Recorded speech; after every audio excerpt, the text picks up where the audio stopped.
It is September 10, 2020.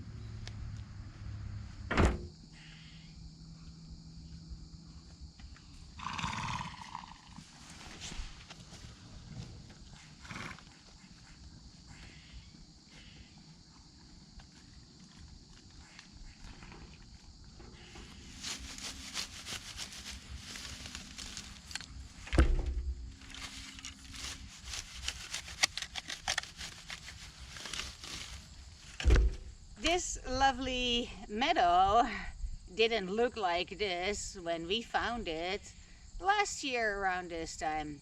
Believe me, when we signed the lease for this property with Jack, the real estate agent, it came with a little map outlining exactly what we were getting for the $4,500 we were paying each month. And Jack made a point, literally, of circling the entirety of what we thought we were leasing for that $4,500.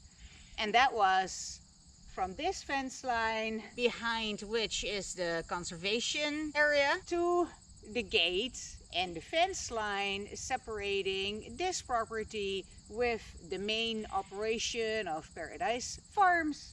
The fence line that separates this property from Carla and John, and then there is the fence line right at Shaw's Creek Road.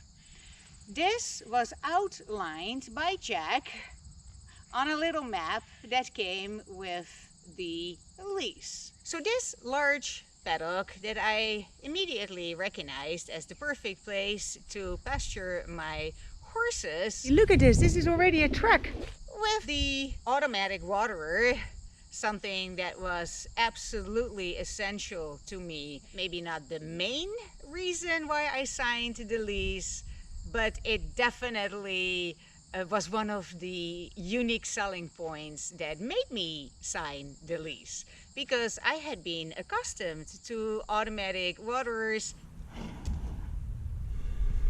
My horses are used to automatic waterers. That Shaw's Creek Road was presented with 2 automatic waterers was one of the main reasons, I would say, for me signing the lease. This property was offered by Jack, the real estate agent, at 2 price points. One was just a house, and I think that had the number $3,500 on it, or a little less. And then there was a price point including the barn, the paddocks, the automatic waterers, this large paddock, and that brought it to $4,500. So there was definitely a price tag attached to the outbuildings, the barn, the paddocks, the run-ins, the automatic waterers. I can't stress this point enough. But apart from that, we would never have signed a lease without the paddocks and the barn and the automatic waterers, because we have horses, we have goats. It was always ever my choice to live with my horses. And if this paddock is not going to be looked after properly, then I'm not going to move my horses to your farm. And if I am not moving my horses to your farm, then I cannot live on your farm. That would be so sad. I was looking forward to talking politics and religion with you. I'm trying to wrap my mind around where this notion that you are doing us a favor is coming from. And perhaps you initially meant to rent this place out as just a house, and nobody suitable showed up. And then when we showed up, you figured, I may as well rent out the house and the barn, including this paddock, if these people want it. I am willing, Mr. Shane the guy, to accept that this lived in your mind as a favor. I am willing to accept that. The thought process that preceded us signing a lease, including this paddock and the waterer and the barn and all the other paddocks, right? The thought process that led to that lease is irrelevant.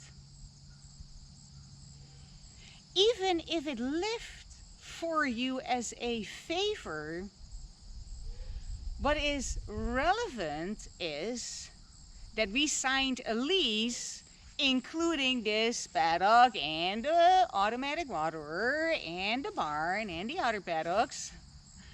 That is what is relevant. And Jack knew that we were leasing this paddock and the barn and the automatic waterers. He knew. He personally circled the little map that came with the lease, outlining literally what we were leasing for the $4,500 a month. So he knew. Jack knew. And yet, when for whatever reason, and we will go into that later, you decided that you did not want Rob to do the work that he should have done years ago, but refused to do, and now you were aligning yourself with Rob and somehow deciding that him not doing his job was reason for you to go back to your tenants that were paying you and say, no, he doesn't need to do this work because I am doing you a favor.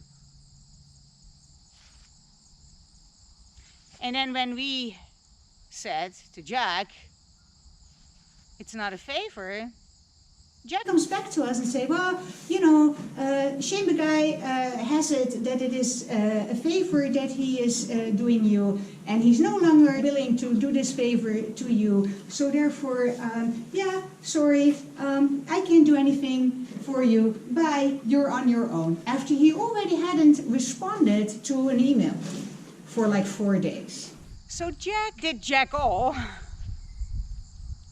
What he should have said, Mr. Shane, the guy, was, with all due respect, sir, these people just signed a $108,000 lease with you. This is not a favor. And therefore, the promises that you made and the obligations as a landlord need to be honored. But no, Jack didn't say that to you. He left you hanging. He allowed you to operate from a lie, the lie that you are doing us a favor. And because he allowed you to operate from a lie, you are now in legal trouble. And you have Jack, the real estate agent, to thank for that. And it's not that we didn't tell him. Jack knew, and yet he allowed you to operate from a lie. The lie that you are doing us a favor and that therefore you don't need to honor your agreements, you don't need to look after this place. I mean, that's a whole different chapter, why it is that you think that not looking after your property is somehow in your best interest. That is a whole chapter that I still will write. Believe me. Jack knew. Believe me, he knew, because I told him in no uncertain terms. And I was pretty pissed off. By going into agreement with what I assume was your mistake, in your mind, it may have well lived as a favor. I'm willing to accept that. But Jack knew better, because Jack signed the lease with us. His signature is probably on the lease as your representative. He knew exactly what he was selling us. He outlined the little map, outlining what we were getting for the $4,500 that we were willing to pay for this. And then, after we signed on the dotted line, it all of a sudden became a favor.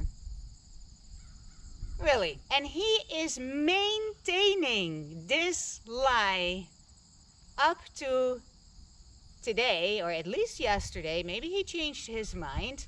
But yesterday, September 9, 2020, Jack emails Jeff again with a insane, rambling email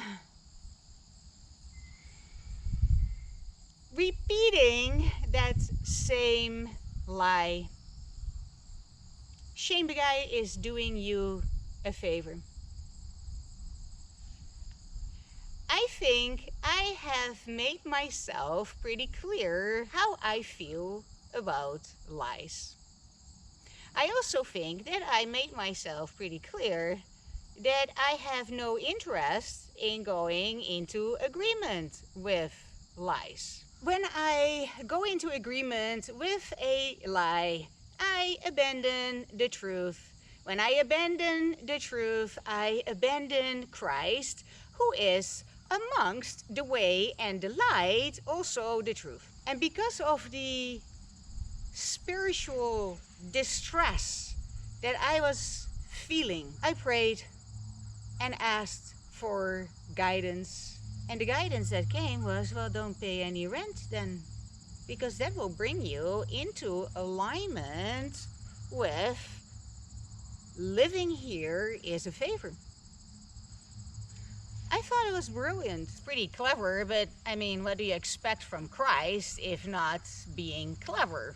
So as long as Jack, the real estate agent, continues to maintain that Shane Begay is doing us a favor, we will not pay rent, because that would be a lie.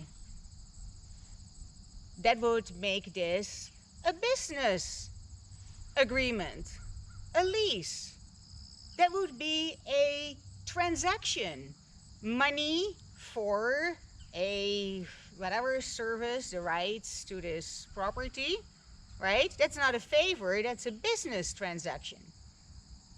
But Jack has it that it is a favor.